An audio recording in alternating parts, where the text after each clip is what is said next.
Hello, everyone. Welcome to the MR Runningpains podcast. This is episode number 85. And today I had, I don't want to say a great conversation because, man, I feel like every episode I have such a great conversation with my guests. But I'd say this is a special conversation. I've really kind of formed a bond with Nathan. I think we're kind of brothers in arms in what we do and kind of share the same kind of passions and beliefs about running and how it should be. And so Nathan Leehman, owner of the Ultra Running Company in Charlotte. This is about many things we talk about. We have quite an episode here. It is a bit lengthy because we just kept talking and it was fantastic. But Nathan just recently finished the Tour de Geants, his second finish at the Tour de Geants, and we talk about the adventure, what it was like, the race itself, and Nathan's kind of career. Nathan has done 24. Not counting the 2 Tour de Geants. So, if we counted those, 26 races over 100 miles, which is just incredible. And if you look at his ultra sign-up stats, he's done, just so many majors. He did the Grand Slam in 2018. Just such cool stories. Nathan was on the podcast previously with Lisa Landrum after her first 100 miler. That was episode 40. And I'll put that show link in the show notes. But Nathan is a fantastic individual, amazing runner, just, great stories to share, just great knowledge to share. So I look forward to giving you this episode. So here we go. Nathan Leehman, how are you? Great. How are you? Awesome, man. It is so good to see you. Oh, you're looking good. You too, sir, especially coming off tour. It's I had a week to recuperate in Italy, so it's hard work when your entire recuperation and recovery strategy is sitting at mini bars drinking Aperol spritzes. So that's great. How was the return to the US and the time adjustment? Still a little jet lagged, actually. I've been trying to stay up late, but I got in at Sunday at 10:30 or so, and so I got to bed at like midnight, but couldn't sleep past 6 a.m. And then yesterday bailed out a little bit early, but tried to stay up as late as I could. So yeah, that's the toughest part, is just the jet lag. But absolutely, other than that, I'm pretty good. That's why I wanted to do it Tuesday and not Monday. Exactly. Hey, only technical thing I have is I'm in my office and there's a chance that the telephone might ring. I can't mute it, but I've got everything else muted. So, that is okay. I know that's a pain in the ass, so I figured I'd no worries. Address it right off the bat. How are you doing? Doing real well, man. We've got our divisional cross country race today that we're putting on, so just gearing up for that. So awesome. Yeah, excited. Was supposed to do some hill strides this morning on the treadmill, and the treadmill broke. So started off kind of rough, but whatever. I'm waiting on the results from the lottery from Bigfoot 200 today. So is that exciting? That's today. That's I knew you were going after 200. I didn't know which one. Yeah, it was kind of fortuitous. I had been saying to my wife, I really want to go to the Pacific Northwest, and it would be really cool to do a race up there. And I think it was like a day later, in my inbox popped, lottery opens up for the Bigfoot 200. And I was just like, there it is. That's fantastic. My understanding is that's the best race of hers. As far as views, technicality, like true mountain race. It's that my understanding is that's the best of the bunch. I've never really been out to that part of the country to really explore. So I figured that would be a great way to do it. So you've been out there? I've run out there some. I don't think I've raced have I raced out there? I have in Vancouver, which is somewhat similar, up at Fat Dog. Yeah. And then you're also at Pine de Palm, which is a little further south, right? Yeah. Very, very different race, but just so gorgeous. I mean, when you get somewhere where there's just big sky and big mountains, and it's fun. I've only raced track out in Vancouver, never a trail race. So we want to do Vancouver's a special city. I mean, that's a nice place. Yeah, it was right after college. I went out there to race the steeple, to try to qualify for the trials, and I had bursitis in my hip, which didn't work out well for steeplechasing. So, No. uh, but I do want to get back out for Fat Dog. That is on my list as well. It's a great run. It really is, and kind of overlooked just because it's a weird distance. Mhm. But the community's awesome out there. The trail's amazing, and it's as much as you're going to get in the States as far as getting beat up without the crazy technicality. It's not uh, there's no talus and that sort of thing. You're not going up any scree fields, Yeah, but you're climbing a ridiculous amount of distance. So I've done the Canadian death race, but it's a little further east. But that was still it was beautiful up there. cool. Yeah, my kids want to go back to Canada, so I told them we'll go for Fat Dog. But Yeah, no, that'd be perfect. yeah, Hey, I was just on a side note, super impressed with your prep and finish at Hard Rock. You did like I thought about calling you ahead of time and being like, man, your only job is to finish this. Like just get in, you'll get another shot if you can finish. And clearly you nailed it. I mean, thanks, man. you're with short preparation. It was, and then me going out to High Lonesome a couple weeks later and just getting absolutely crushed by the altitude. I was even more impressed. Oh, well, So yeah, it's definitely something we can talk about because I did see, in the High Lonesome, and that's the race I'd like to talk a little bit more about too. Man, and you haven't done Hard Rock, is that right? I haven't. No, I've been in the lottery, I think the last 9 years. Oh my goodness, I didn't bother putting in this last year. I just got didn't worry tired of about it. it. There was enough going on that Yeah, I figured. I didn't know if I wasn't really in sign up mode. yeah, December, January, yeah. I and gotcha. so I didn't put in. Fortunately, they don't penalize you if you miss a year. So I'm Nice. still in the mix, but Good. sometime I'll run it. I guess I won't Yeah. be very quick by the time I can do it. Man, like you just said to me, it didn't matter. I didn't, that was furthest thought in my head. Even my pacer is like, I know you don't care how fast you're going or what place you take, but I would like to pass these few people right here. And I was just like, at the end of the race, I was like, okay. But like, the whole other rest of the race, it was just, I wanted to experience it, just be out there and enjoying it. So Yeah, thank you. that was the right attitude, and especially with a race like that, where if you can get in, you're going to get another shot. If you can finish it, you'll get another shot. It's just that first getting over that first hump to get in Yeah. is the thing. So, And like you said, at High Lonesome, the altitude. I watched, quite a few runners, especially on handies, just coming back. Like they're just putting in too much on the front end of that race, and that's, I think, a typical, non-acclimated runner. That's like the typical mistake is just going out too hard and trying to oh yeah, sustain a pace. That's just, regularly it would be fine, but at altitude it just crushes you. yeah. Um, It's such a. I mean, it's such a differentiator. You can look at these races and see who's finishing well and who's not. And I mean, look at Leadville, look at Pikes Peak, look at Hard Rock.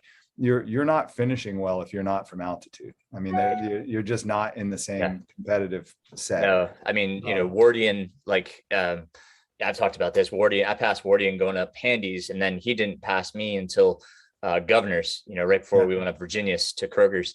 That's where he passed me back. And I mean, he finished about 2 hours in front of me, but still, like way far back, like Way further 36 than you hours. think that he has the capability to finish, Absolutely. right? I mean, Absolutely. this is a guy that beat me by an hour or two at Hurt, and then was out the next day doing a 5:30 mile. Like, Yes. just Yeah. out of control. He is. He is. And I love him too. He's just such a competitor. But you grew up, did you not grow up in Colorado? Is that right? No, I grew up in Vermont, but Okay, you went to grew up. school in Colorado. Okay, that's right. Okay, so you grew up in Vermont. And then, so you went to college out in Colorado at University of Colorado, Boulder. Yeah, in Boulder. Right on. Okay. Where did running start for you? So I ran in high school. I ran the shortest distance I could still win, which eliminated me from the 100-meter dash, the 200-meter dash, and involved throwing some obstacles in my way. So I ran hurdles, and then ran 110 hurdles and 330s, I think, were the distances they were doing at the time. I think it was Okay. in yards, or it might have been the 100 and the 300. I'm not sure, but ran that for 4 years in high school, and did relatively well at that, to the point that I ended up in Vermont's a small place. And so you do districts and then states and go from there. But I just decided my graduation date was on New England's. And so I went to graduation instead and stopped running. Oh. So I ran a lot in high school, and point that I'd run, recreationally in Boulder just to get out and make sure that I was in shape, and then stop that. Maybe did a 5K. I ran the Boulder in 92. Okay. And I think that became my benchmark actually when I started running again. I started running again in my 30s, and I just wanted to beat, like, I think it was a 49-minute 10K. Okay. Is the only one I'd ever run. So when I ran a 10K in my 30s, when I picked it up again, my only goal was to beat what I'd done getting out of college. So yeah, I stopped after high school and then picked it up again mid 30s, lower, maybe 32, 33. And just for exercise. I always tell people that I was faced with a stunning choice of having to either start exercising or stop eating Oreos. And I dig Oreos. I'm the only guy you know that's had octuple stuff. So it's a long process. It involves taking off a lot of wafers and just keeping a lot of the gross white stuff inside. But you can get your mouth around an octuple stuff pretty easy. So yeah, I wasn't going to give that up. And so I just started running, and I'd go out and just run for fun. Like literally my first mile back when I started back up, I did a 14-minute mile and ended it on this, what I thought was a giant hill, and got to the top and was doing the Rocky thing, putting my arms above my head and just thought I just reinvented running with a 15-minute mile. And then every day I'd go out and I'd go, I'd take that mile and I'd go a little bit faster and a little bit faster. And when I got down to like a 10-minute mile, then I ran a mile and a half, but I went up to 12 minutes again, And so every time I do kind of the slinky thing where you'd go a little bit further, but slow down. And I was really, I just decided that I was going to be really structured about it. So I ran every other day for like a year. And no matter how much my legs hurt getting out of bed, because when you start running, it's terrible, right? Like my legs would hurt for a day after that mile run, and I'd get out of bed and they'd be stiff. And then when I got up to like 3 miles, it was out of control because I'd roll my legs over the bed and my every muscle would hurt. And so I'd take the day off, and then the next day I'd be back at it. And so just did it entirely for myself. And I'd see people entering races and I'd kind of laugh at them because they were paying for it and I wasn't. And I could run 5K without having to, shoot out $25. And so I did that for about a year and a half. And then my buddy tricked me into doing the turkey trot, which I think is like an 8K here in Charlotte. Okay. And I did that, and he was pushing his kid, so I let him go. And I finished relatively well because all I've been doing is running for a year and a half. And he said, "You got to do this Cooper River Bridge run." And I said, "So that's the next step, is the Cooper River Bridge run." He's like, "Everybody does it. It's basically just a run where you get to eat and drink everything you want afterwards." And so, but the thing about the Cooper River Bridge run is there's so many people that do it that you have to lie up a spot. Right. So if you want to do anything but walk the bridge run, you have to say, okay, if I'm running a 10-minute mile, you got to kind of cheat up to a 9-minute mile. And it turned out that my time at that 8K race, the only thing to cheat up to was the sub elite. And so I'm sitting on the front and having not run a race in probably 20 years. And this guy comes up in his Oakleys and he looks at me and goes, "What's your plan, man? What's your plan?"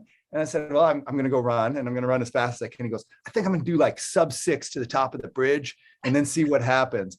And my eyes just got so big because I'm like, I don't even know if I can run a 6-minute mile. and so but that's a super fast race where if you're at the front, everybody kind of pulls you along. So I ended up finishing, and my only goal to finish was finish faster than that Boulder. And I think I got down. I'd have to look, but low 40s, high 30s, somewhere in there. And then use that to every time go out and run a different race. And I ran a couple marathons, and then decided that 100 miles was a good round number. And so pretty much since then, I've run, I think, 4 marathons, but really just run 100-mile races. Yeah. Yeah. So, what did you study in college? I was a finance major. Okay. Finance. And that has kind of evolved, I guess, into being a retail owner. Yeah. But what was in between college and opening the retail? We'll talk about your store in a second, but Right. where did you find yourself? So I grew up, my father was in construction, and I always was under the impression that I'd be doing construction my whole life with his business, but he sold it while I was in college. And so I didn't have any particular direction in college, except that I figured I wanted to start a business at some point. Okay. And so I kind of tried to fill in the pieces, and finance seemed like something that you really ought to know if you're running a business. And I still think it's something that not enough business owners know. And so I got my finance degree, but when I got out, I had an opportunity to work at some great finance institution, HP, in their corporate finance, Leehman Brothers in their, they still existed at the time. And it would have been neat with my last name. Yeah. But work for them. And I turned all that down to go into a sales job, because the one thing I was really uncomfortable with was asking anybody for money for anything. And I still am super uncomfortable with that. And I always feel like if you can't provide value for something, then you don't have any right to ask someone to pay you for it. And so I got a job in sales, working for Michelin, the tire company, and the upside to that was no one else coming in when I came in had a finance background or a tech background or anything like that. So I was immediately able to make a difference at Michelin. And after 4 or 5 years, I decided that I didn't like selling products, but we started up a consulting group that allowed people to, I'm digging in too deep in the weeds here, but we actually sold miles, so that I didn't have to sell a product. I could sell a value to somebody. Yeah. And did that. I was at Michelin for about 13 years. Did a short stint in environmental consulting with an engineering firm, just to see if, since I was not really excited about working at Michelin anymore, see if it was Michelin's fault or my fault. And it just turned out that I just wasn't good in playing in someone else's sandbox. And so when I left the environmental consulting firm, it was not to work at another company, but to start one myself. And so I started up 9 years ago, the ultra running company here in Charlotte, with the idea that perhaps running stores could add a little bit more value to non-runners and distance runners than we add. So our entire philosophy is not to sell shoes so much, but to teach people how to run well, and then provide them with the tools that make that easier for them, or less difficult for them. So we really focus on how people run, and then we look at shoes as kind of a tool, kind of like a golf bag, where you're going to have a 9-iron, you're going to have a driver, and we try and help people to find the right club for their running, and to mix metaphors there. So we've been doing that for about 9 years, and it's been a lot of fun. That's awesome. That's awesome. We actually got to know each other very well at a Hoka event when they were going to release the 10 9 10. Is it the 10-9? Is that the one that we yeah, the big with the huge heel off the back? If people remember that one, that was it was an interesting, interesting shoe, interesting concept, a great event. It was nice meeting, obviously one of the founders of Hoka, and talking with some of the other run specialties, shops, especially, getting to know you. But what do you find is kind of what most people are grabbing for these days? If we're thinking of trail running, what trends are you seeing these days? So when I started, I was super inspired with the minimal footwear movement, but also, and somewhat in opposition to that, I was a really early adopter on Hokas. And that kind of falls into that tool thing where you say, okay, in my mind, there's very little doubt on the science that says the less shoe you wear, the more you're working out your feet, the stronger you're making them, the stronger you're making your body, and the better runner you'll be over time. So in a perfect world, I guess we'd all be running around barefoot, but none of us, myself included, are willing to take the time to make myself strong enough to do it. And so we find a tool that allows us to do what they're doing, and do it safely and efficiently, and hopefully be injured less. And so what the minimal movement caught on really quickly with people because they like the idea of being very natural, but I don't think it lasted long. One, because the entire industry was pushing back on it. Even though some people came out with some cool shoes, New Balance came out with the Minimus Trail, which I thought was a fantastic shoe and kind of unlike any other shoe they had. But in general, specialty running store owners didn't believe that you could run around barefoot. They didn't believe that you should be running in 5 fingers in minimal shoes. And that always pushing back on it meant that there was a good chance for the cushion to come back. And at the same time, you've got someone like Hoka coming in, completely redefining the market as far as cushion goes. And frankly, it's really easy for the casual runner or someone that doesn't run at all to look at a shoe that has a ton of cushion and say, oh, that makes perfect sense. No, absolutely, that'll help me. It may or may not be the case, but in the last 8 years, I mean, everybody has more cushion now. It's like, who can make the best Hoka that's not Hoka? I love the Saucony Endorphin Speed right now. It's a fantastic shoe. It's literally the best Hoka that Hoka hasn't made. It's got the rocker that Hoka has. They call it Speed Roll at Saucony. It's got a lot of cushion like Hoka has. They call it something else. But in general, aside from a slight difference in the heel to toe offset, so again, getting in the weeds, Hoka tends to be about 4 millimeters more in the heel than in the forefoot. The Saucony Endorphin Speed is an 8 millimeter offset, which means it has 8 millimeters more cushion in the heel than in the forefoot.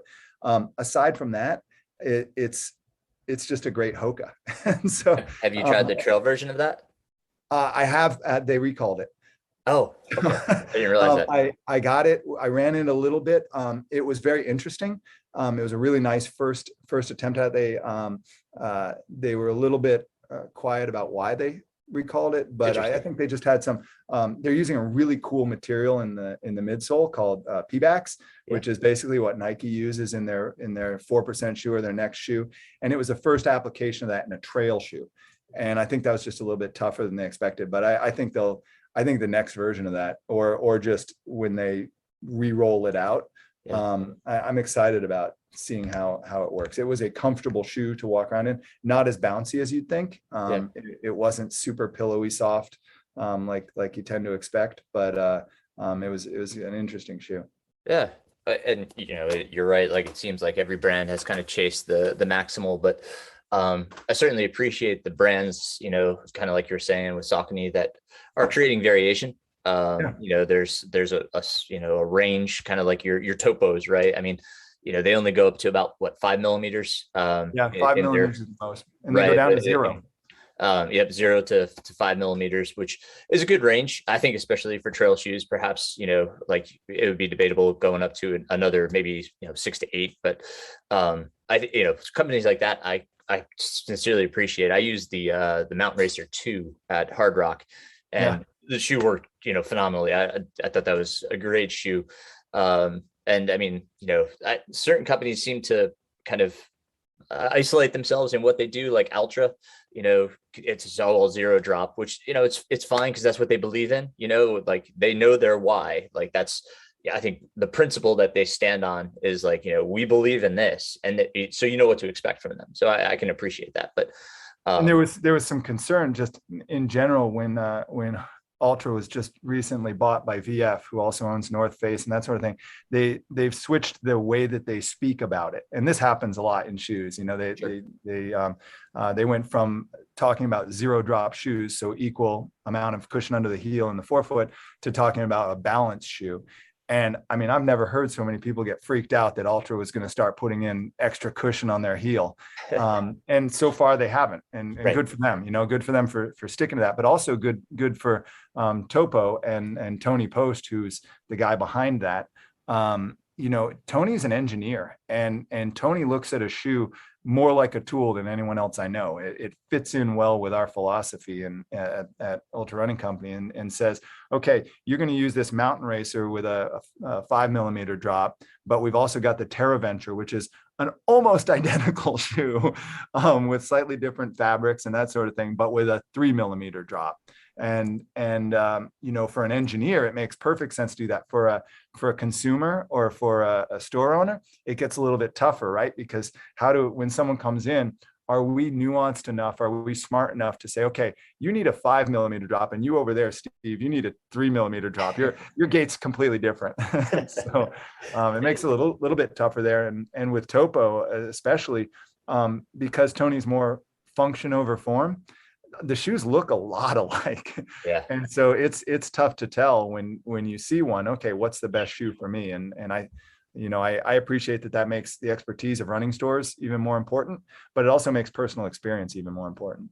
Absolutely. Yeah. Do you carry any of the more minimal brands these days, like a Zero or a Vivo? Yeah, we had to fight to do it. Honestly, when we opened up, it was easy to find minimal brands. I know you've worn some Innovates.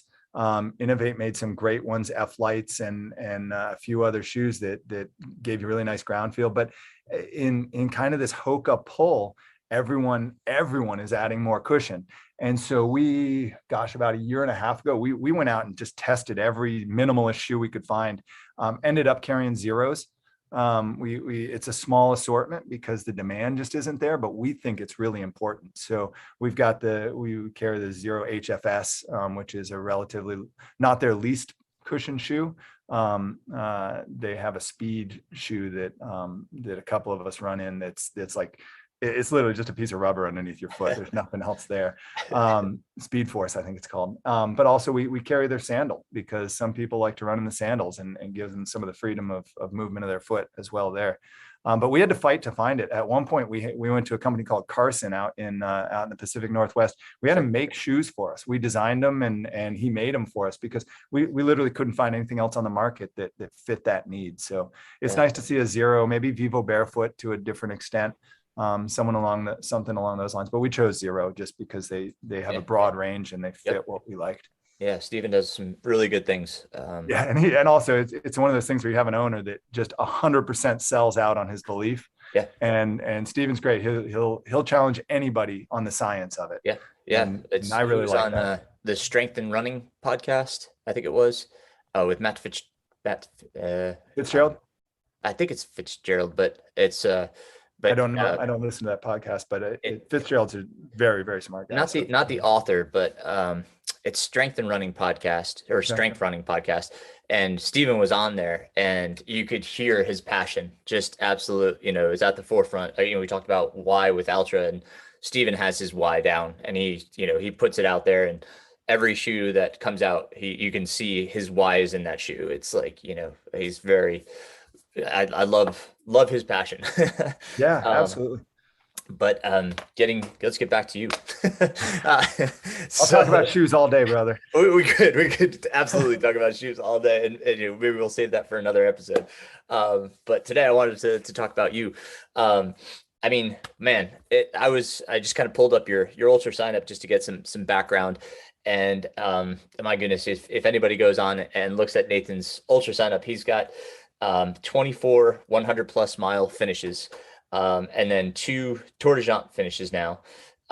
It's incredible to look through all of the 100 milers you've done, and you completed the Grand Slam in 2016, was it, or 18? That was 2018. Yeah. 2018. Yeah. Yep. Oh my goodness. I mean, just talk about that for a second. The Grand Slam. What was that like to be able to get into all 4 of those races? You've got Western States, Vermont, Leadville, and Wasatch. So you hit 4 of the majors that everybody tries to get into. So how did that work out, and how did it go? So, I mean, the key there, of course, there's actually a little bit more now, but the key there is getting into Western States. And like everyone else, or most other human beings, I think it took me 7 or 8 years to get in. I actually didn't apply for Western States the first few years I was eligible, because at the time I was really racing these races and trying to be competitive. And I didn't feel like I was competitive enough to race it at that point. So by the time I started I probably gave up 2 years on the front end of applications to Western before I started getting in the lottery and waiting. And I think I got up to 128 tickets or something along those lines. But it grows every time. I mean, my odds my fifth year were exactly the same as my odds the first year, because so many more people were in it. When you do the math, it gets really discouraging. It does. So when I got in, I immediately I knew that it was the only time I was going to get into Western States.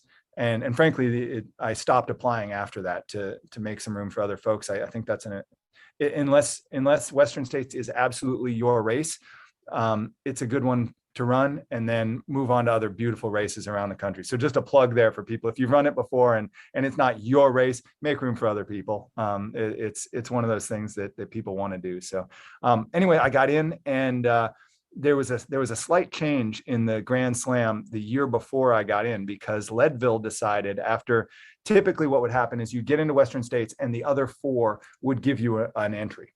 So you could always get in. Vermont, they would let you bypass the lottery, which is directly after Western States. And then Leadville would let you bypass the lottery. And then Wasatch, if you were still in the Grand Slam, would give you a spot in Wasatch. Leadville decided the year before I did it that they wouldn't make room. Leadville, they felt like they were sold out enough. They didn't need to be part of the Grand Slam. And so they took away that automatic entry. And I actually didn't get in the lottery into Leadville. So I went into full on begging mode to get into Leadville. I contacted everyone I could possibly think of. And in the end, they were nice enough to let me do some social media stuff, a little take over their thing, talk about my training and that. And I got in based on that. And I'd actually run Leadville once before as well. So I had a little history there. But the difference there is that because you couldn't automatically get into Leadville, they actually opened it up and made a modification where you could complete the Grand Slam without running Leadville, which historically wouldn't have happened. So you'd have your choice of Old Dominion. Typically, Old Dominion and Vermont are considered about the same race. They have about the same amount of vertical, about the same road to trail mix. And so historically they'd switched between those two, but now it's open where you can run those 2 Western States and then Wasatch and be considered a Grand Slam finisher. And some people will, not many, because most people would want to get into Leadville, but there are a few folks that'll run that in order to decrease the overall time. We'll just skip Leadville. That's typically where you get knocked out of the Grand Slam. And so there's kind of a differentiation now between the historical Grand Slam and what can be run within the rules. So I was fortunate enough to be able to run the historic Grand Slam. I started out with 2 friends, a local North Carolinian, Jason Tisher, and then a very good friend of mine, a lady named Nicole Bitter, that runs pretty competitively. The 3 of us started out trying to finish it.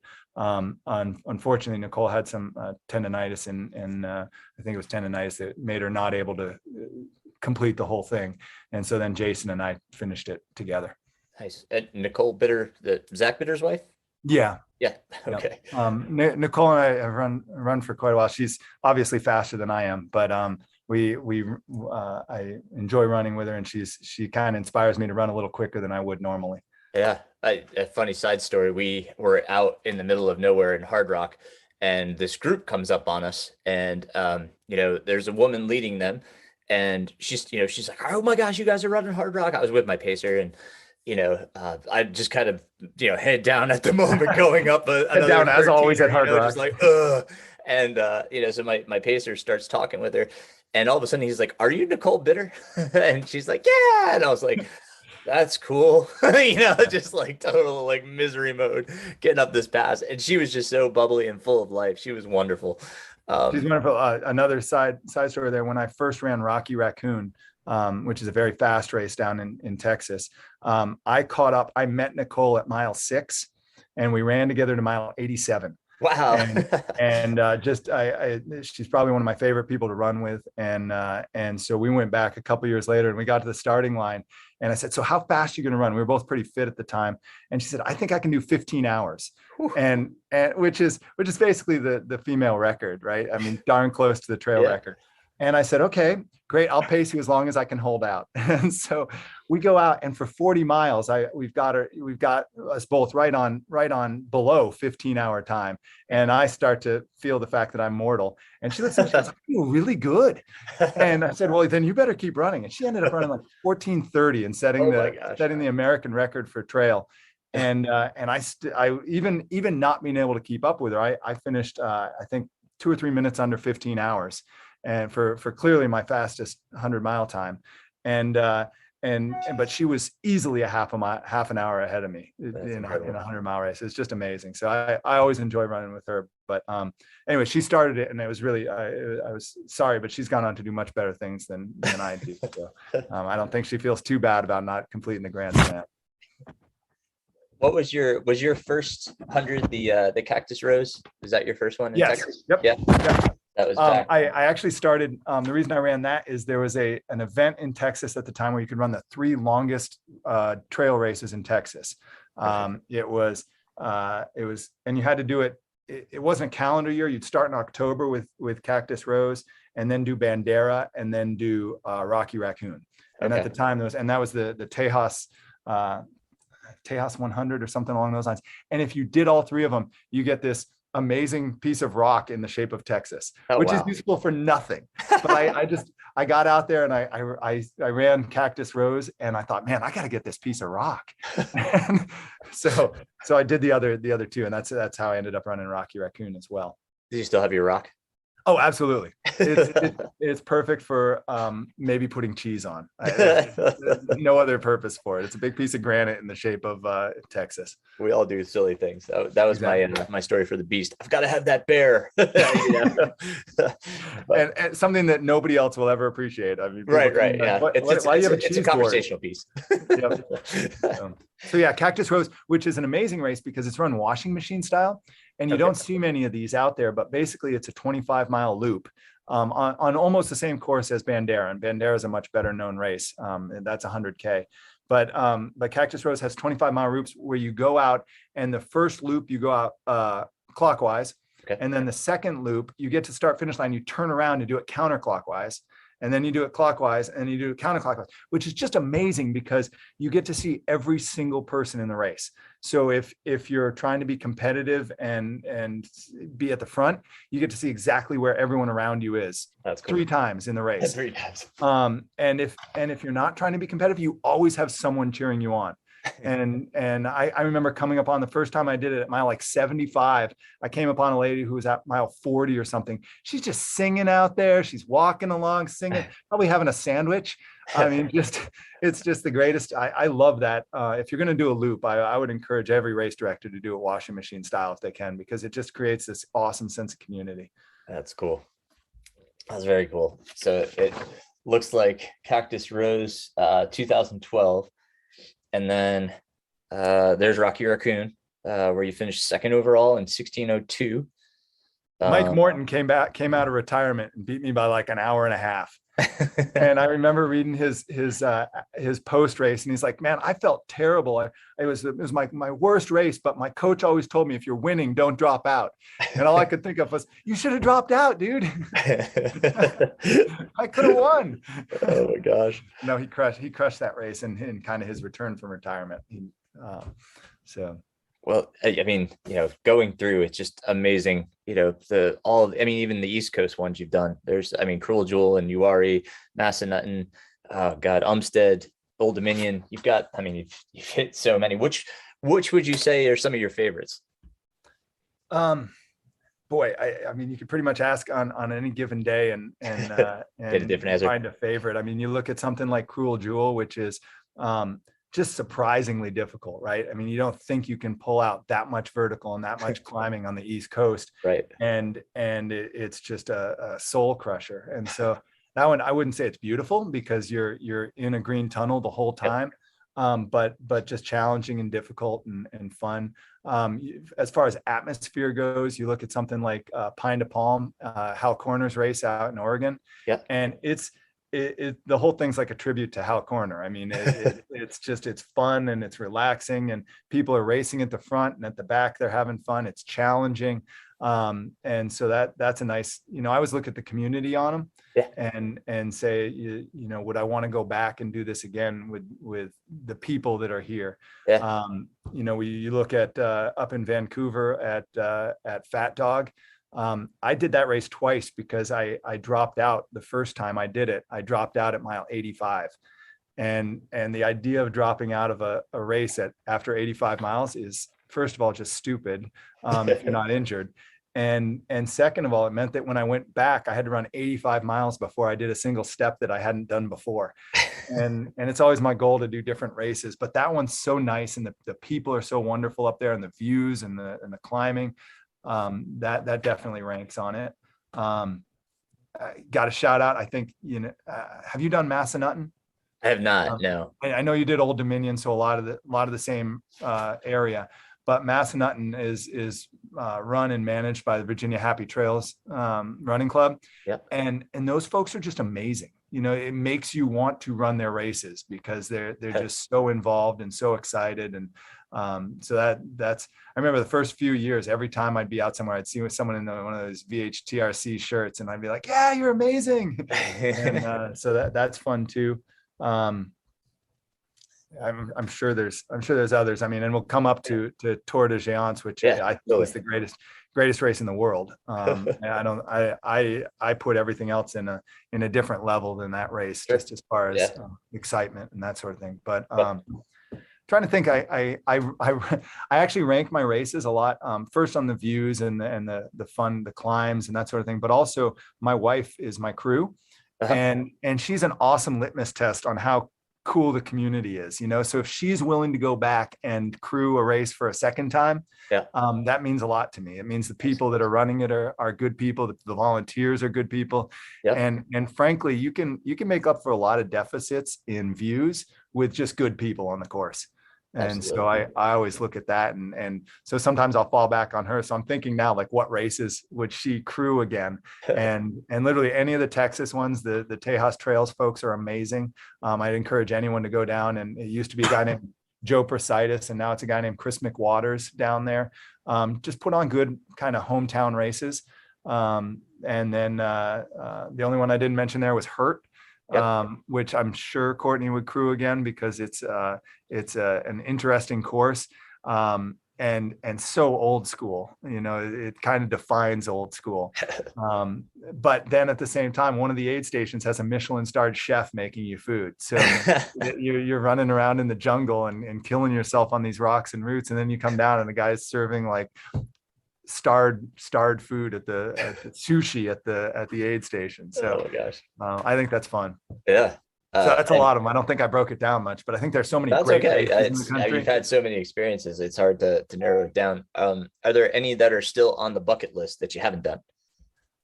There's a couple. I've been in the lottery for Hard Rock for 8 or 9 years now. And I've never done a race to qualify for Hard Rock. But all the races that I enjoy doing tend to be qualifiers. and so I've been fortunate that I've been able to, every year get in the lottery there. I'd like to run that. I think more just to see the community there. It's too bad because that's a family out there. And sometimes it's hard to bust in on a family. I think you did a wonderful job when you went out there, just being humble and appreciative of it. And people really embrace that. But at the same time, there are people out there that if they're not running are volunteering every single year. They live out there. Yeah, right. And it's tough for an outsider. I find this at Western states as well. It's tough for someone from the East Coast to get into these situations and have the same experience that someone that lives there or someone that's able to volunteer there all the time can have. So, certainly Hard Rock's on the list, but that'll probably be one that if I can get in, if I'm fortunate enough to get in there at some point, I'll do, and then probably leave it to other people again would be my suspicion, unless it just really knocks my socks off. I do hate that. I fully understand why these races have such crazy lotteries and why they do them the way they do. And I'm a believer that a race director can do anything they want with their lottery. If you look at Hurt, and Hurt flat out says it's not a fair lottery. They say, if we like you more, you have a better chance of getting in. And there's something to be said for that. They're putting on the race, they're doing the work behind it.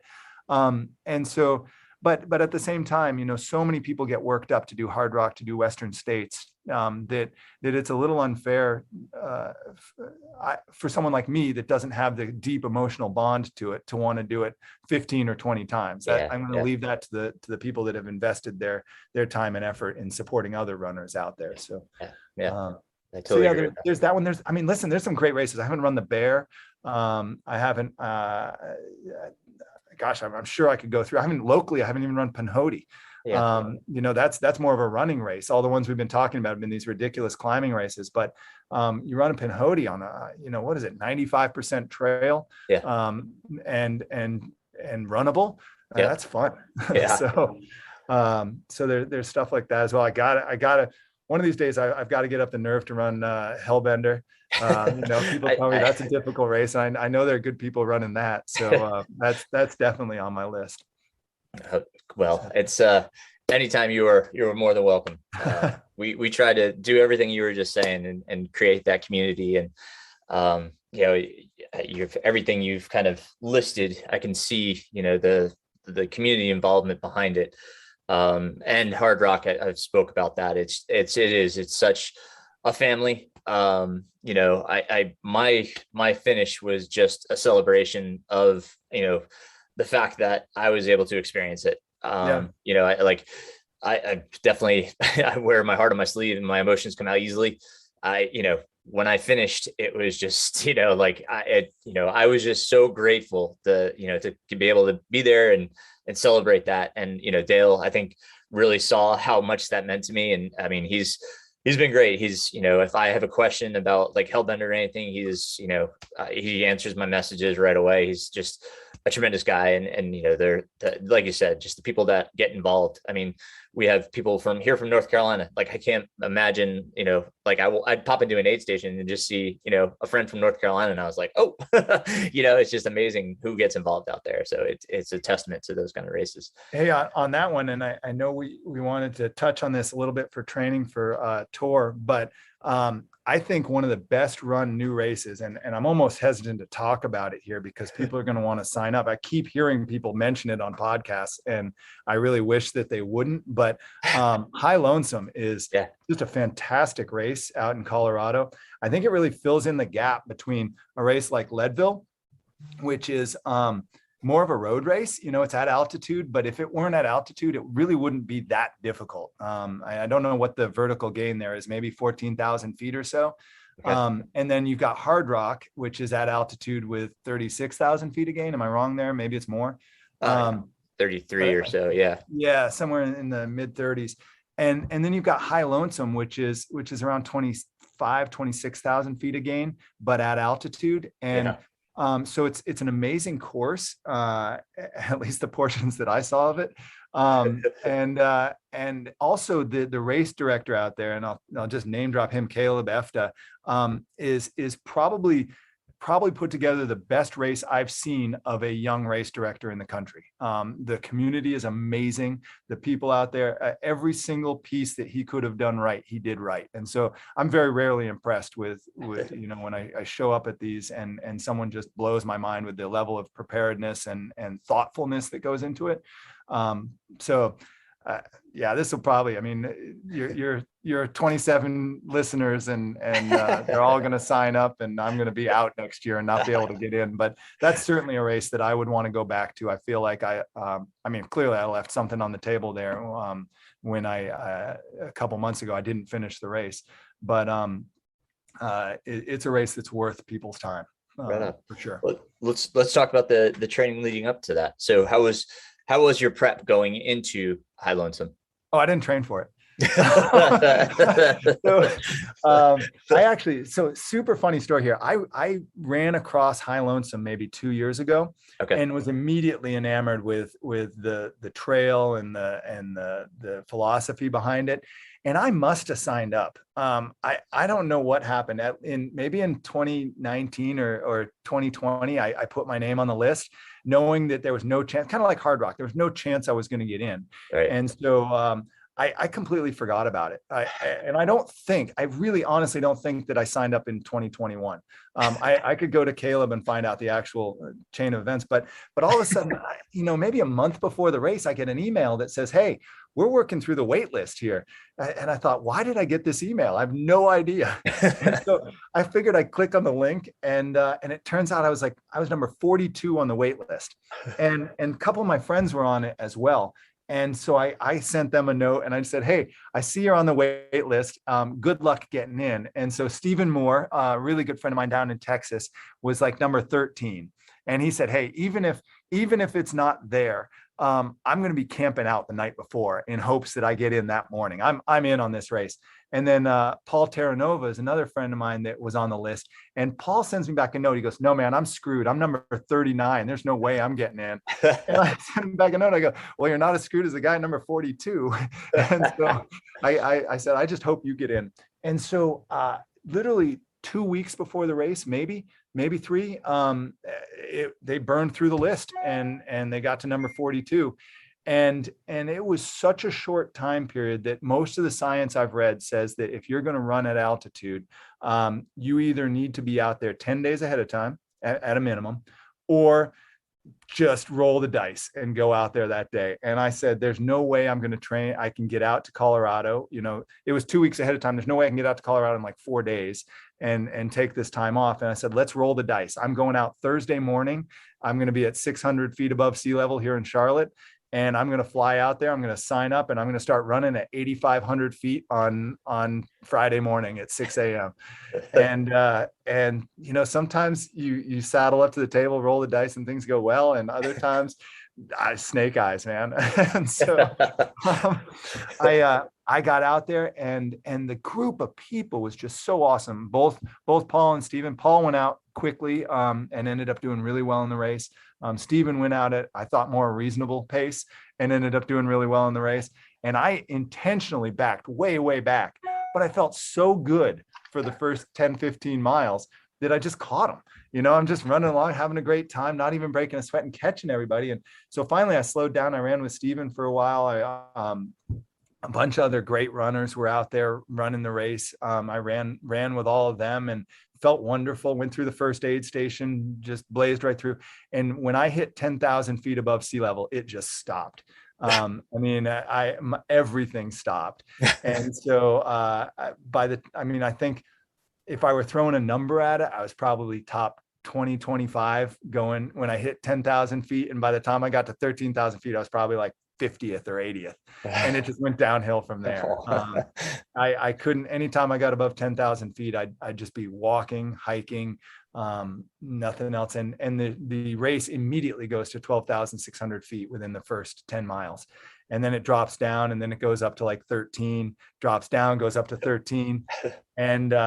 And so by mile 35 or so, on the third climb to 13,000 feet, my last 2 miles of climbing were 55-minute miles. Oh. And that involves a lot of hiking about 50 yards, throwing up, curling up in a fetal position on the side of the trail, getting up, walking another 50 yards, doing the same thing. I was having what's the fellow, Cody, anyways, there's another fellow there that's quite fast. And I ran into him. He was actually behind me at the time. He goes, "Man, I've thrown up 15 times." And I said, "I think I've got you beat." So I looked at it and I did the math on it, and I didn't time out. But when I got to the, I think 39 or 40 mile aid station, I felt wonderful, honestly. Everything except for the fact that I hadn't eaten since that first climb above 10,000 feet. So I'd gone 7 hours without eating a single thing. I'd tried to eat and I'd throw it up, even a gel. I'd take I love Spring Energy gels. I think they're amazing. I could take one and then 5 minutes later I'd throw up the entire gel. And you just can't you just can't run these races on no fuel. Right. And so for 7 hours, I kind of gutted it out. And then I went down and I came in and they said, runner coming. And I said, I think that's a very optimistic description of what I'm doing right now. I said, in fact, I've got to drop. And they said, you look really good. I said, well, I can't run. And if you can't run in a race, you're not going to finish. And so I would have timed out at the next aid station for sure. But I just decided that to use it. The whole goal of High Lonesome for me, because I'd gotten in so quickly, was to start my altitude training for Tour de Geants. And so I got a good 40-mile run in. And then instead of being broken for the next week after doing a 100-mile race, I actually felt great. And so I got some really nice runs in Colorado the week following, and got up to, again, 13,500 feet. And that was really nice because it effectively jump-started my altitude training for Tour, where I definitely needed it. Nice. Sweet. So yeah, you can take definitely anytime I don't finish a race, I consider it a failure, but also a learning experience. And again, that race was so well put on that I can't blame anyone but me. And you know, kind of roll the dice and I'd probably do it again the same way and hopefully have a different result. Well, I mean, you don't have many DNFs. I think I count 5, which includes High Lonesome, to your name. So yeah, in fact, I had one of them is not a DNF. There's one on there that's not a DNF, and there's one that's not listed. Okay. But in 2017, right before I did the Grand Slam, I went back and ran every race that I'd not completed in the past. Oh wow! So any DNF that I have on there, with the exception of High Lonesome, I've actually completed the race. Right on. I called it my redemption year, and just went out and did it. And I think it's okay for people that run these. I learned from Jen Shelton, actually, who was an amazing runner in the past and is still an amazing runner, but just doesn't compete much anymore. I heard through her crew, you know, it's okay to drop out of a race. You don't have to be deathly injured to drop out of the race, because if you drop out, what you have is an opportunity to do it again sometime and maybe do it better. And so I don't have one of these death before DNF approaches, but I do feel like, you know, if you've put in the training, you do everything you can to finish. Yeah. I'm really open to the fact, the only race I've ever dropped out of where I could have gone further was Fat Dog at mile 85. And I just looked at it and said, wow, do I need to run another 45 miles here? And feel terrible, or should I go back to my hotel and sit in the hot tub? And for once I made the decision to just go back, spend some time with my wife. And then I went back and finished it later. Other than that, it's always been a severe enough injury that I couldn't finish the race. So that's fair.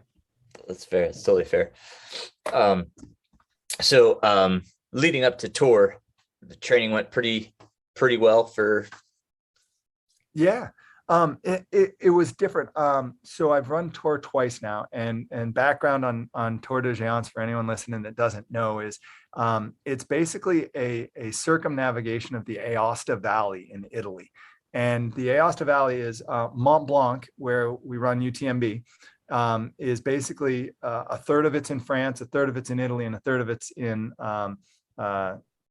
Switzerland. Thank you.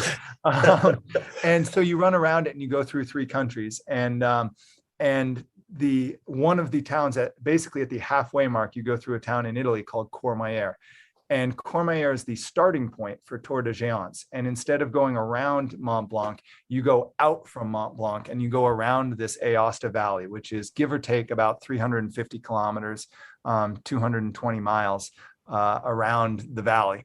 And I just think it's just like UTMB, where UTMB is not a 100-mile race, right? I think it's 107 or something along those lines, right? Because it's a natural route. It's a perfect loop, and it makes sense, and it's wonderful.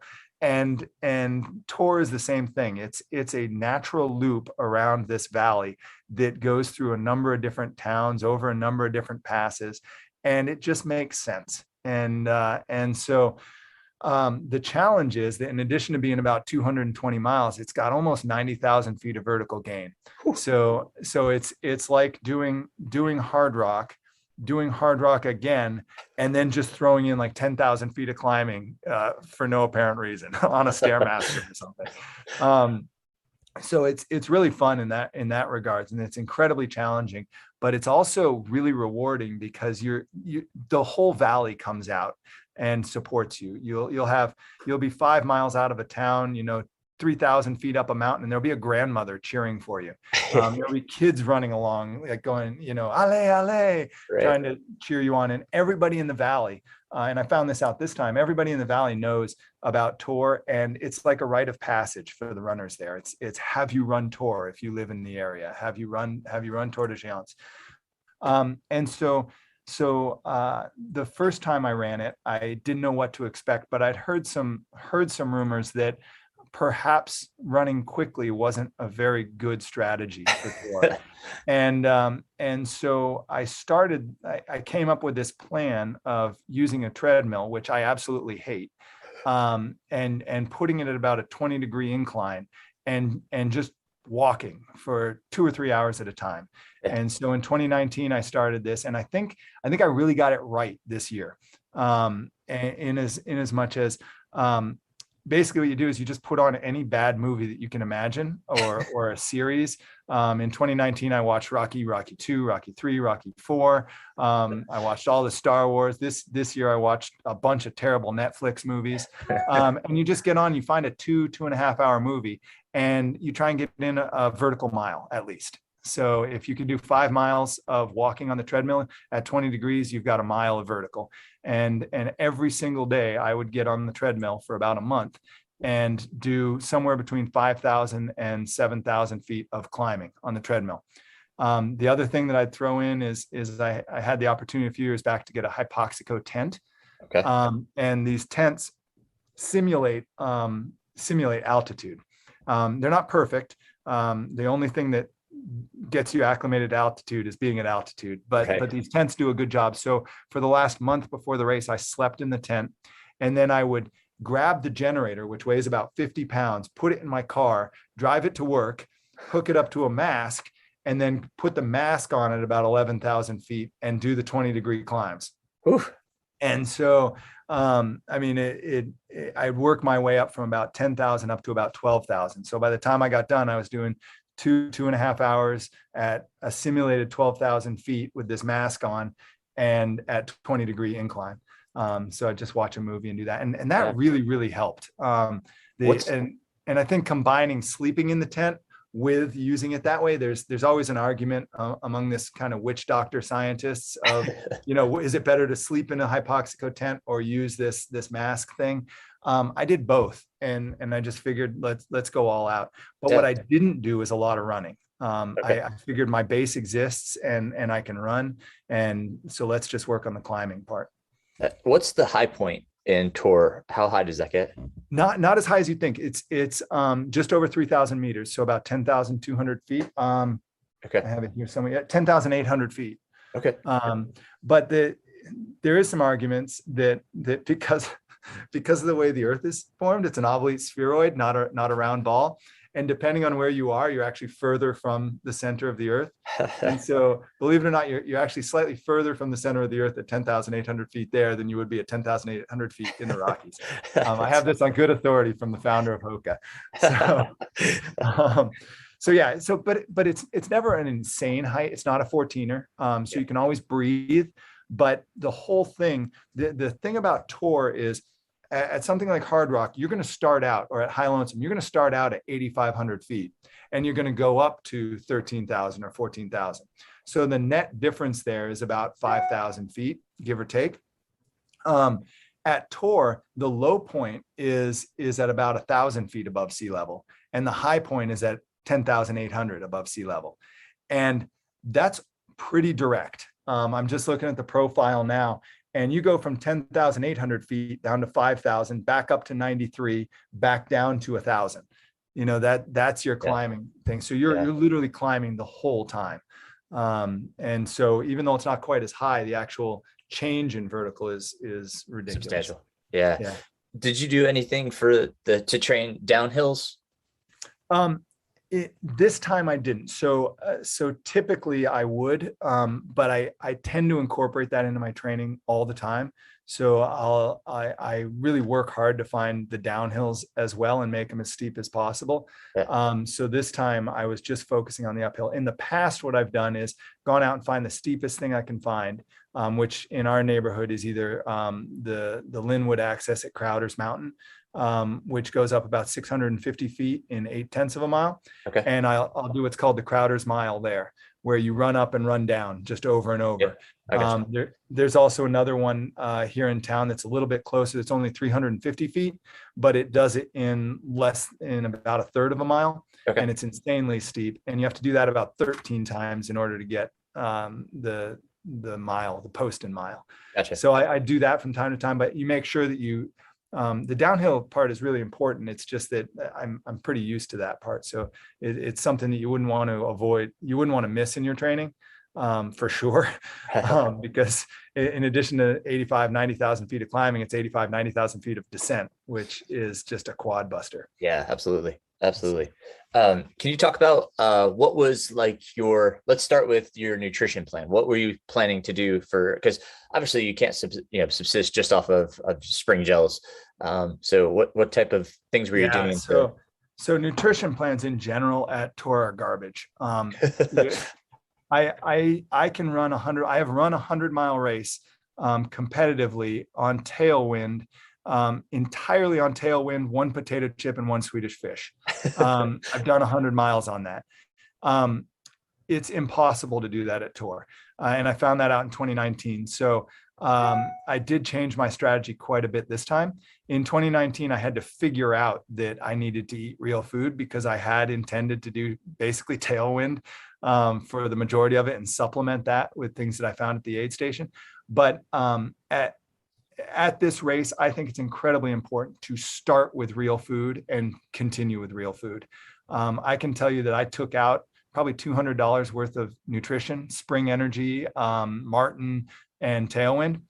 And I literally just left it sitting on the table for people. I probably left $120, $130 worth of nutrition just sitting there because it's almost worthless as something to fuel you for the whole time. What they have there is a lot of pasta. And so I always ordered something called sopa, which is basically just a broth with a bunch of minestrone in it, so that I could drink the broth and then take down the minestrone and it was already moist. Because in a race like that, I tend to have difficulty eating anything solid, just because it gets so dry in your mouth. And so that sopa was a perfect thing for me. There was also soup there, like vegetable soup, but I didn't feel like I'd get enough calories out of that. Yeah. So what I did this year is intentionally started eating the soup early and often. Yeah. Unfortunately, it's not that available for the first 50K. So I was depending on some tailwind, on some spring, and even in 50K there. To give you an idea, there's one 50K section of Tour de Geants. It's 33 miles. And the average runner will take over 20 hours to do. Oh my gosh. Probably the average runner, actually, that to be fair, it's taken me 20 hours to do both times. So maybe since I was a little ahead of the halfway point in the group, the average person, it wouldn't be uncommon for it to take 24 hours for someone to complete it. Wow. And that doesn't include the time at the life bases on either end. That's literally just trying to finish a 50K in 24 hours. Oh my gosh. So in the first 50K, where I had to depend on the nutrition, I was already at a deficit and my stomach was already starting to turn because I'm not one that can eat meats and cheeses. Maybe I'd have to live in Italy for a while to get my stomach used to it, but it's not something that I can change up and just do in a race. Right. And so I was depending on this sopa as much as possible. And then since they didn't have it for the first 50K, I had to start after that and kind of rebuild my stomach. Gotcha. And so that was a big thing for me in this race, in that it had gone so badly at High Lonesome. I was very concerned about it going badly at Tour. Yeah. What's the overall time limit for how long do you have to do Tour? You have 150 hours. 150 hours. Okay. Yeah. So it typically starts at noon on Sunday. And I think that gets you to like 6 o'clock the following Saturday. Okay. That's one of the mind-bending things about Tour. I did look up a stat before we logged on today. Kyle Curtin ran an amazing race this year at Tour. He's run a number of races in the States, but I thought he did a great job at Tour, coming out very conservatively. He passed me at mile 15, and we ran for a number of miles together, and he said, "What's the story? Like, am I going too slow?" And I said, "No, everyone else is going too fast." Like, I knew where I'd finished in 2019. I finished in about 102 hours, and that was good enough for 51st place in 2019.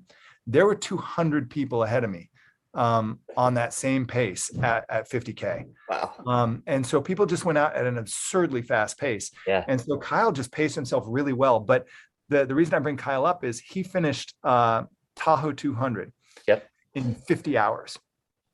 Add on 22 miles conservatively for Tour. It took him 88 hours to finish. Gosh. Right. So it's not like it took him another 38 hours to finish that last 20 miles. It's just a very, very different race. So where did really that put Kyle? Do you remember? What's that? Where did that put Kyle? He finished, I want to say 11th or 13th. Okay. Yeah. Awesome. He finished very, very well. Yeah. Especially just coming off Western States. I mean, coming off Western States, I actually saw he threw in like a 15-mile race that he won in July as well. But it just was a testament. I don't think he slept much at all, and sleeping is a big part of this. Yeah. I think that's like one of his superpowers. Next question. But he just paced it really, really well, I thought. And I haven't gone through his numbers to see if my impression was accurate, but for him to come up behind me and not be worried at mile 15 is exactly how you have to run this type of race. That's awesome. But you just mentioned sleep. Did you have a sleep plan, or did you just kind of go by how you felt? So this time I had a sleep plan. I actually, when I lined up in 2019, there was another American there. He said, "What's your sleep plan?" I said, "I'm going to sleep when I get tired." But typically I think people try and make it to about 100 miles before they sleep. And I think that's a huge mistake for a normal human runner. I intentionally cut it short. What we do is, because we've run 100 miles before and not had to take a nap, you figure, oh, I can do this. But what you do is you get in a deficit at Tour because all the miles take so much longer. So I started in 2019 and I held on this time. When I got to 100K, so 67 miles, I took an hour nap. And at every life base, so there's a life base every 50K. At every life base, I would intentionally take a 1 hour rest break, sleep break. And I'd set my alarm for an hour and I'd sleep for that. And what I found over the course of the 2 years is that people might go out and you'll lose an hour. I've caught people within 3 hours, that didn't give up that hour, that didn't get their sleep, and they're just zombies. They're walking along and their race is absolutely just destroyed. And so I think you sleep early and you sleep often, unless you're trying to win the race. And I can't imagine they sleep as much as I do. But in both races, I've gotten somewhere between 8.5 hours of sleep over the course of 5 days. Right. Wow. So, and most of that is at those life bases where you'll sleep for a full hour, and that's 5 of the hours, and then maybe it's less than 8 hours this last time because I just felt pretty good and I didn't have to sleep as much at the individual ones. But I had a strategy where I would drink a Coke at a smaller aid station.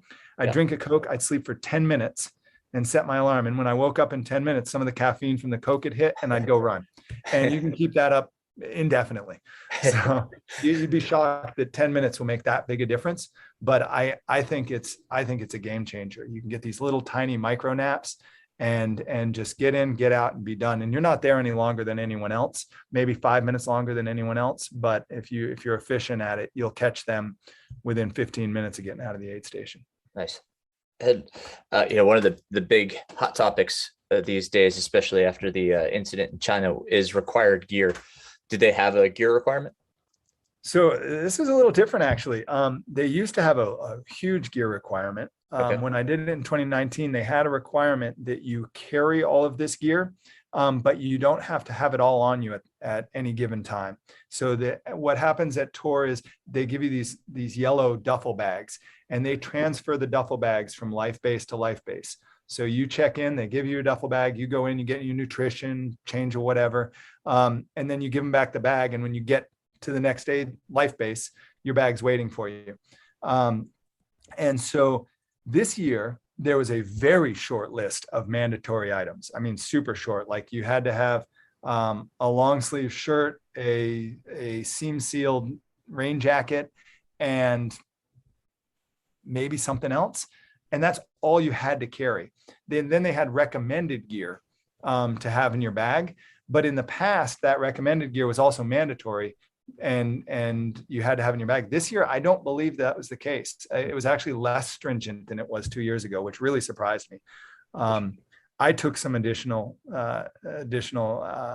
actions where the other thing, they make you carry 2 of those Mylar blankets, the space blankets. Yeah. I went out and bought a much nicer bivy sack. It weighs 3.5 ounces.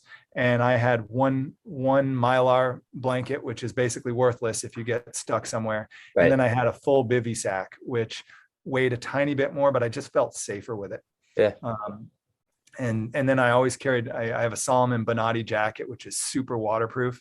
And for me, with that, I didn't need many other layers. So that's what I put on and took off. And it's a really nice design, the pro version of that, where you can put it on over your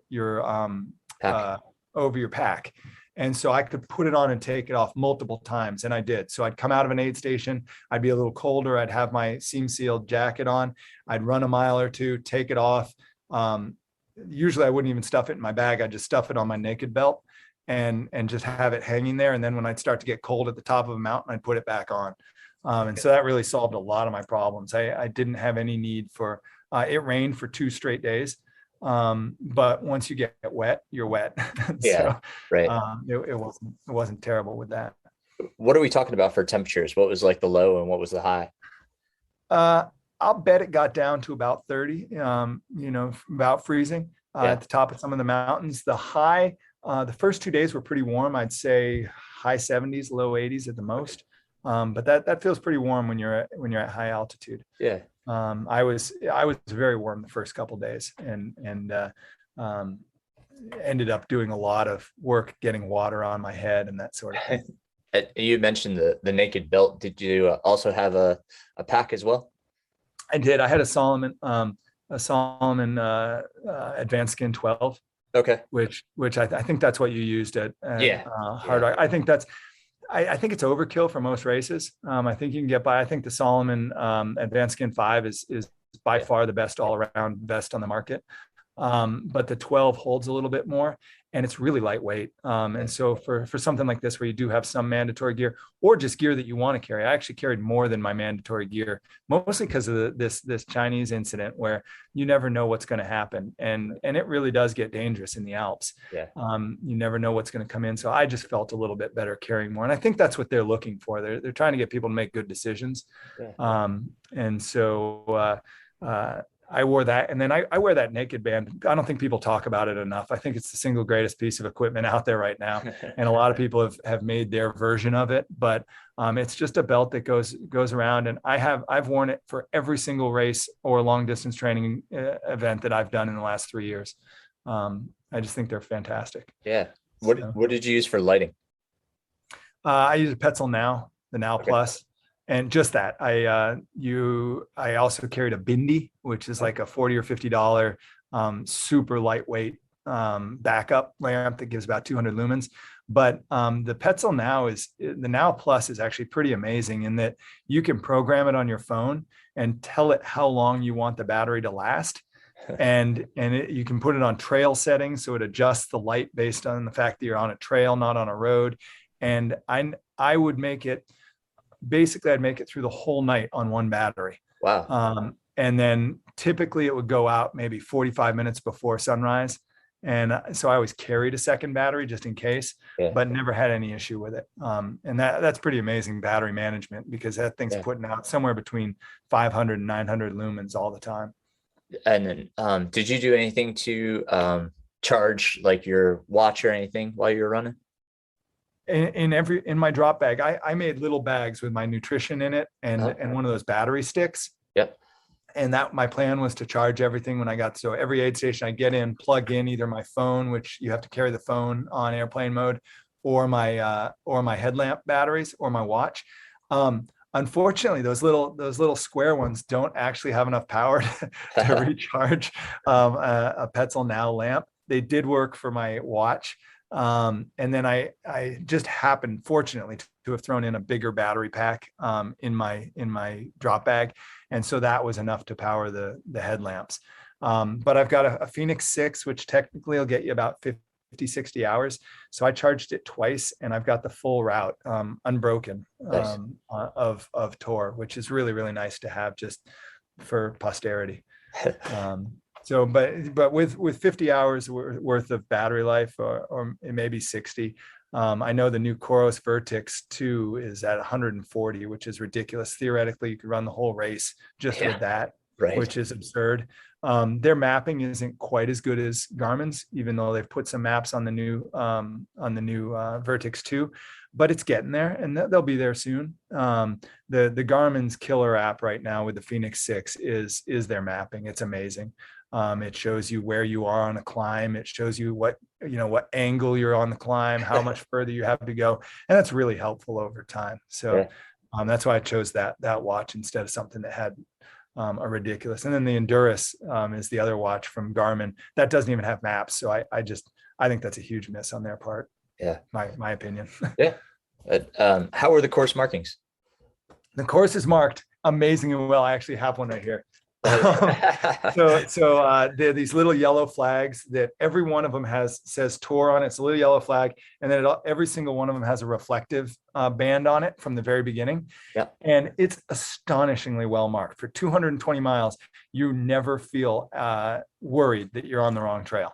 The only challenge was the only part of the race that they changed the route this year was at the very end, and apparently it was explained to me that they were marmots that got after them. So for an entire section, some crazy animals came and ate all the flags. And I was so angry. This is 4 or 5 days into a race, 110 hours in, and all of a sudden a course that's been incredibly well marked for 4 or 5 days has no markings anywhere. And they've changed the course. And so I definitely had a few angry words for him at that point, thinking they'd just given up. I was like, they figured out we got you 210 miles into this race. We're just not even going to bother marking the rest. So that's the only time I got lost was at the very end of the race. I probably went about a mile off course. Okay. But that was fun because I ran into someone doing Tour de Glaciers, which is an absurd version of this absurd race. And so I talked with her for a while, a lady named Stephanie, and she ended up winning the female run. But she was just a zombie out there and lots of fun. 2 people that have not slept for 5 days and 6 in her case can have the best conversations. So how did you recognize that you were off course? I saw her way down valley and thought it was someone ahead of me. Okay. And so I was towards the end of the race, I was running pretty quickly. And so I decided I'd go catch the person, and she cut back. And so I actually cut across and climbed up. I realized I was a little bit lost. I climbed up this really, really steep section, and she stopped and turned around. She said, "Excuse me, I don't think you want to be following me here. I'm not running the same race you are." Oh no.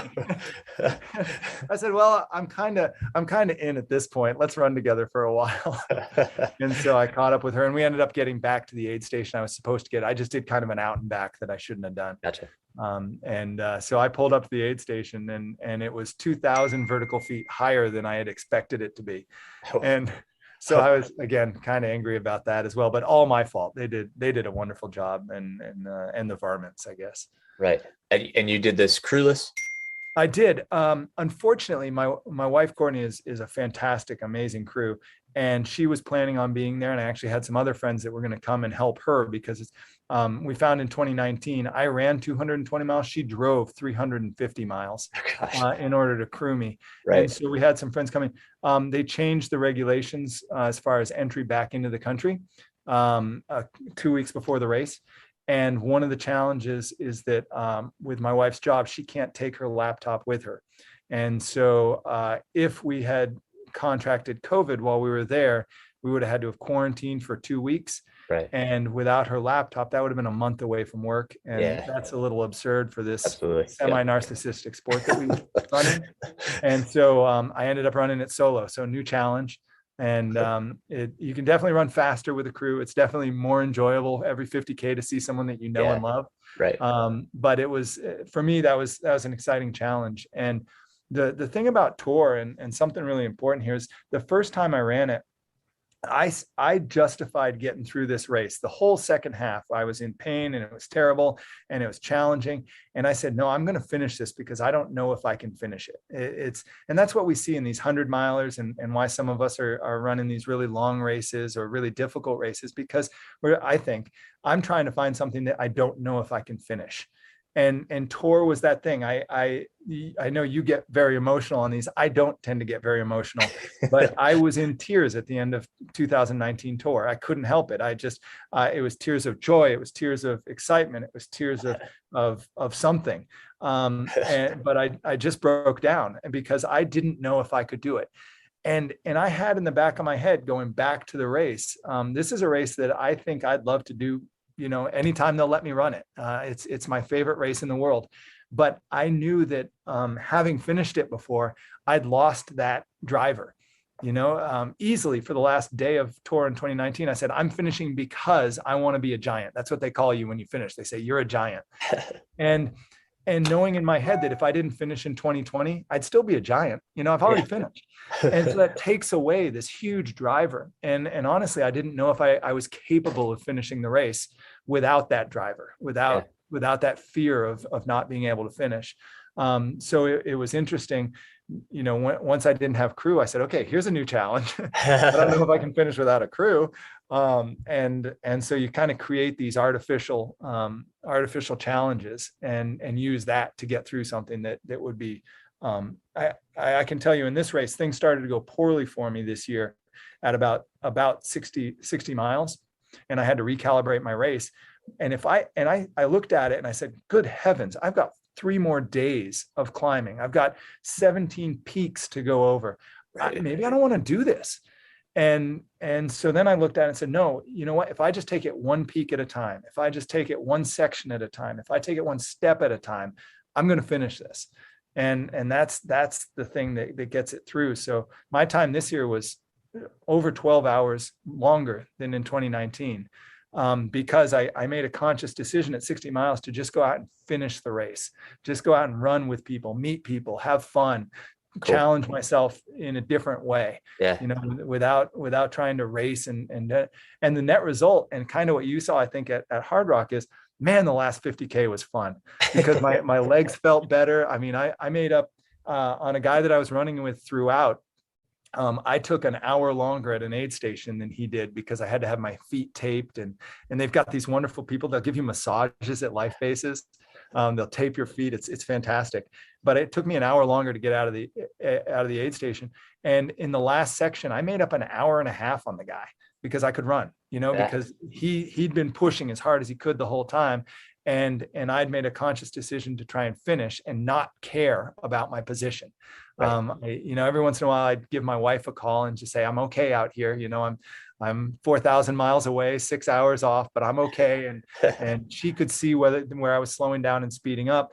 And she kept trying to tell me my position. And I said, I just don't care. This is not about position. This is about finishing Tour de Geants. And then the last day she said, okay, you're in about 115th or so. And it's the only time I got in my mind. I said, it would be really nice to finish in the top 100. And so then I started running as fast as I could on some sections and made up a little bit of time. So, but the whole thing was not the difference between the first year and this year is it wasn't a thing to see how fast I could run it. It was a thing to see how can I enjoy this experience and make the most of it, because I want to run this race again as many times as I can. And I'm not going to be, in the top 50 every time. And so you got to get okay with that. And you got to find what makes the experience enjoyable, not, trying to run as fast as you possibly can. Absolutely. And so it's really fun to do something and just enjoy the people around. You make so many more friends. You see other people's struggles where you don't see that when you're racing. You see how much other people are putting into it, make some great friends because you stop to help them. And I know we always do that in ultra running if it's severe enough. But in this case, it didn't have to be severe. I'd see Right. someone with a problem and I'd stop and say, "Hey, how you doing? Let's work through this. Let's get you going." And then 70 miles later, I'd see them finish, and it was amazing. That's awesome. Yeah. How many people start this race? So typically about 1,400. It's a big race. It is a big race. This year, because of COVID, typically about 1,400 people start, and about 2,000 more apply. So over 3,000, 3,500 people apply for it, and 12 to 1,400 get in. This year, there were about 800 starters, and we all got in. I just don't think they had as many people apply because of COVID, obviously. I personally thought that this race, I was pretty sure that this race would go off.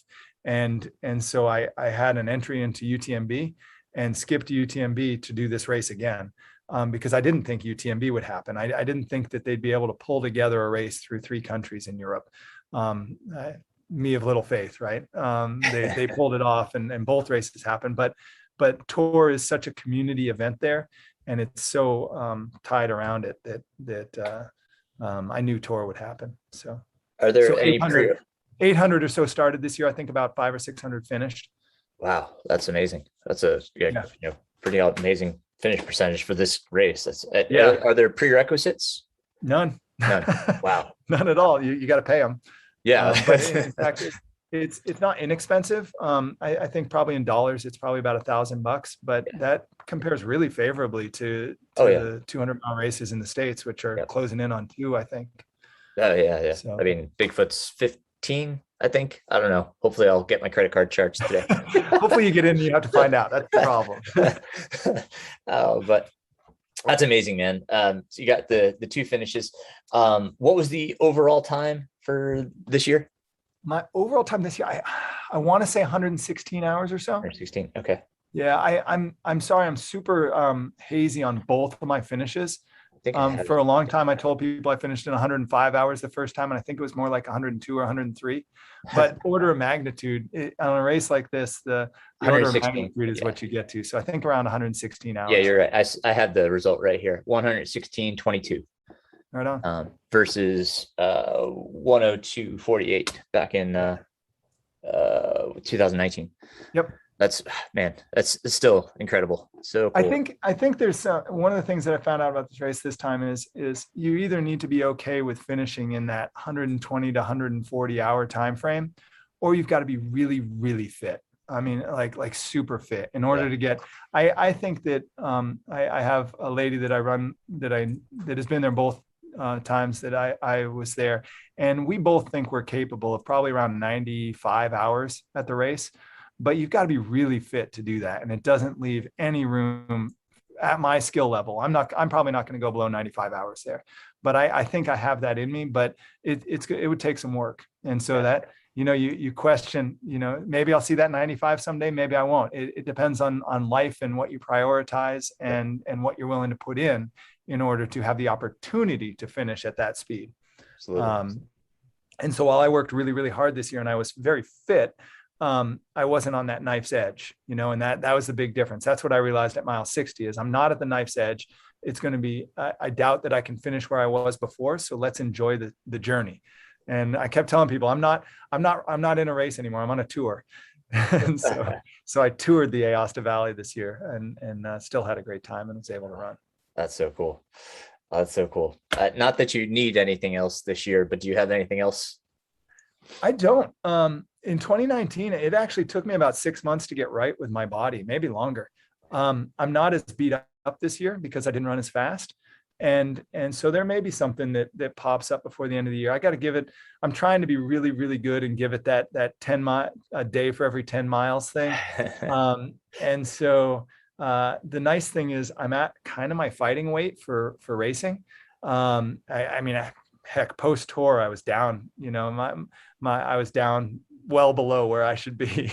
The first couple of days, you continue to lose weight after tour. Sure. But I'm back up to through good living in Italy for a week. I'm back up to kind of a good starting weight. And so if I feel good in a couple of days, I'm trying to take 20 days off is what I was getting at. And so 200 miles, 10 a day for every 10 miles, 22 days. Yeah. And then get back and see how I'm feeling. And there's definitely races out there. They may not be big ones. They may not even be races. But Sure. go find a great route to run or find a race. I think Pinhody's sold out, so that's probably off the table. It's either There's a wait sold out list or right now. close. So And are you? I'm So not on it, but there is a wait list. yeah. So again, that's a more local race. I think of it as a local race here in North Carolina, Sure. but something close by it's well thought of, and that's on my list for someday. But that probably won't happen this year. We'll see see how it goes. Yeah, that's a wise way to take it after having finished something of the magnitude of Tour de Geants. It's phenomenal. And When I opened the store, my wife looked at me one day and held up 4 fingers before we opened the store, and I said, "Yeah, you've got 4 fingers," and she said, "No, you get 4 races a year."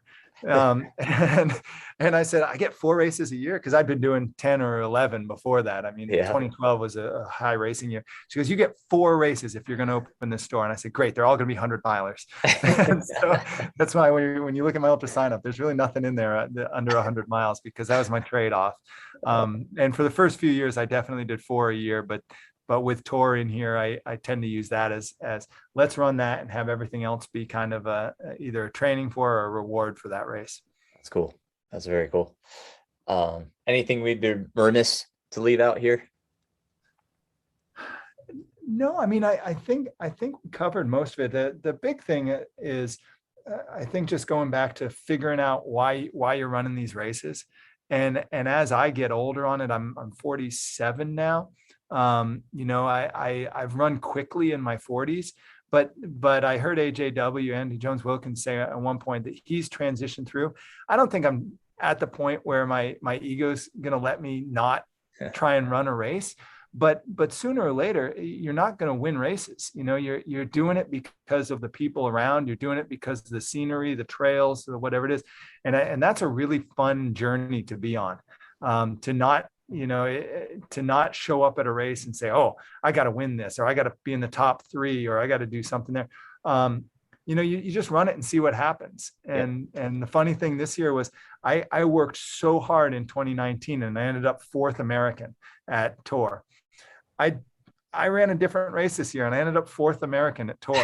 So it's, if you're going to measure yourself by finishes, you can't control that. And so I just think it's something we talk about at the store here all the time, is anybody that comes in is doing something amazing. You've made a decision to do something amazing, and not judging yourself by the folks around you. We tend to live, folks running 100 miles and 200 miles tend to live in a pretty crazy environment with pretty crazy people around us. And it's good to recalibrate from time to time and just say, okay, what's normal? What's important? How does family fit into this? Because it has to.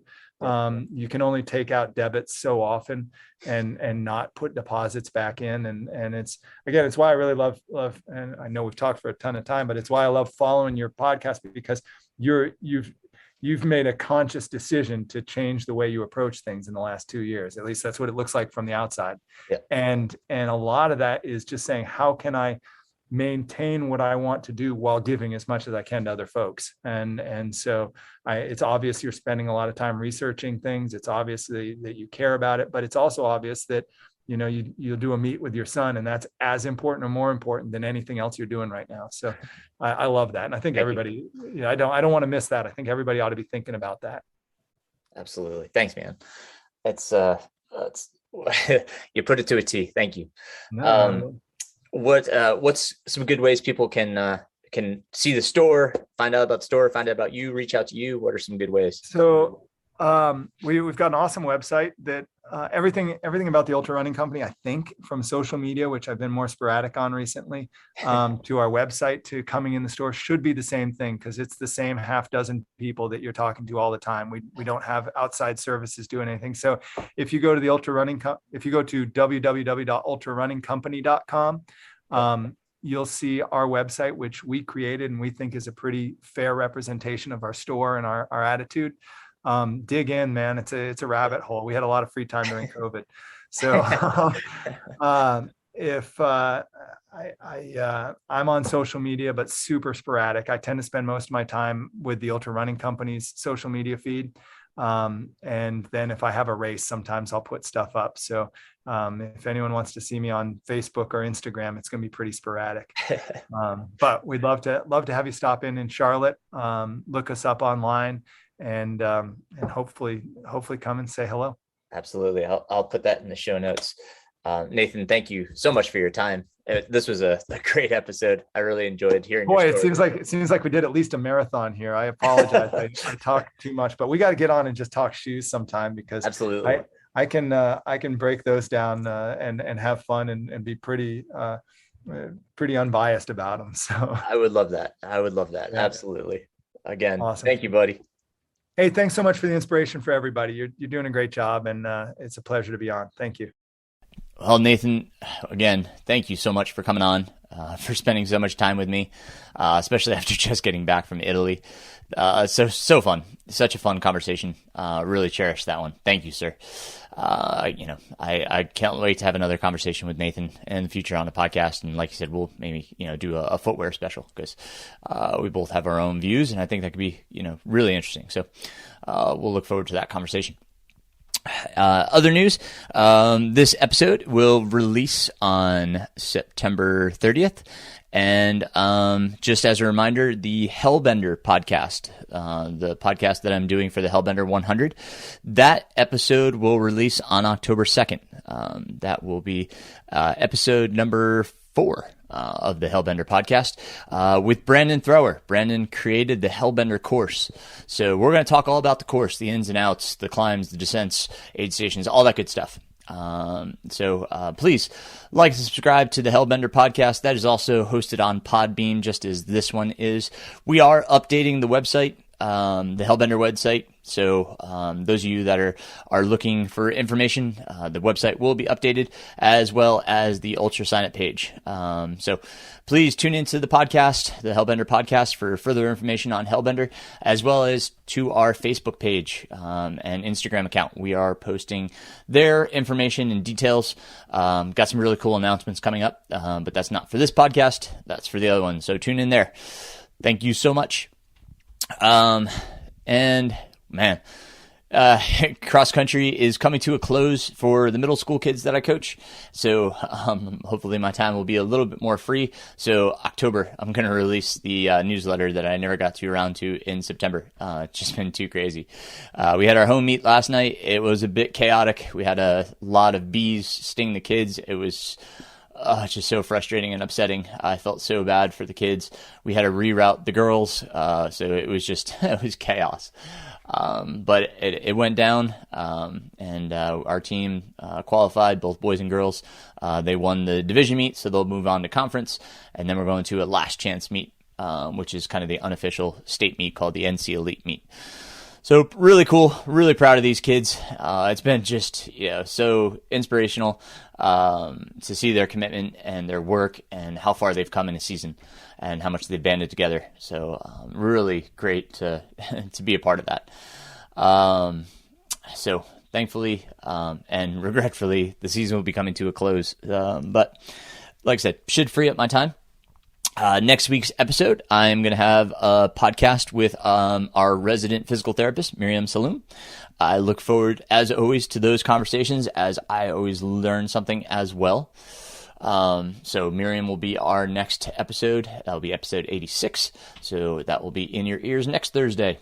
I hope you're enjoying this fall. I am slated to race this weekend at the Naturalist 50K in Franklin, North Carolina. Really excited. New trails, new places, new people. So heading out there this weekend. I know a bunch of people are lining up at No Business and Stump Jump, amongst other races. I wish you all luck. I hope you have a great time out there. Hopefully it's a beautiful day and everybody has some great runs. Like to say congratulations to a number of my runners that just finished the Yeti 100 as well as the Bear 100. I had 12 people that were to line up for a 100-mile race last weekend. Unfortunately we didn't have 100% finish rate, but that's what happens in 100 milers, of course. Talked with a number of the athletes that, both finished and did not finish. And we had a ton of PRs, a ton of surprises, just some really amazing races. So congratulations to all those guys and to all of you if you crossed the finish line somewhere this past weekend. So really cool stuff going on. And as far as coaching goes, I am going to be accepting some new clients. I had, after, the season has ended, I've had a few clients drop off, which is bound to happen after a goal race. They want to take some time, reassess, see what they want to do. But in the meantime, if you're looking for a coach for 2022, please visit my website, mrrunningpains.com. You can connect with me there, as well as find out about my coaching and my philosophy. I'm going to be reassessing the philosophy as philosophies change. And we just read a book as a group, everyone that I coach, called Start With Why. It's a fantastic book, kind of business focused. I think I talked about this in a previous podcast, but it really made me reconsider and think about my why and why I coach. And I'd like to put that into my philosophy. Not that it's not there, but I think I can be more succinct with my why and helping you find your why. I think that's something that should be evident from the beginning before you start training is why. Why are you training for this race? Why are you going to do this race? What are you going to say to yourself, when it comes down to the dark space in the race? Is your why strong enough? So, it's right. We should start with why. So, but again, if you want to connect with me, talk about those things, please visit my website, mrrunningpains.com, and check that out. Anything else going on? Not really. I think that's about it for this week. Look forward to my conversation with Miriam, as well as with Brandon Thrower for the Hellbender podcast. So, if you haven't, please subscribe to both. I am working on getting Hellbender up on iTunes, the Hellbender podcast. They have an issue with the size of our logo, which is frustrating as can be. So we have to resize the logo. I'm trying to figure out how to do that. I'll probably just have somebody else do it so that we can get it up on iTunes and you can subscribe there. Anyway, I really appreciate you all. Thank you so much. Please share the podcast if you found it insightful, and helped you in some way, as well as, if you can consider being a Patreon supporter. There's a link in the show notes. It just helps me keep these rolling. These things take time. I am my own editor, and so it takes time to put all this together, as well as, the cost to house this and record these. So if you can support me, I supremely appreciate it. If you can't, just leave a review or share it. Like I said, those are super helpful to me as well. As always, thank you, my friends, and run on.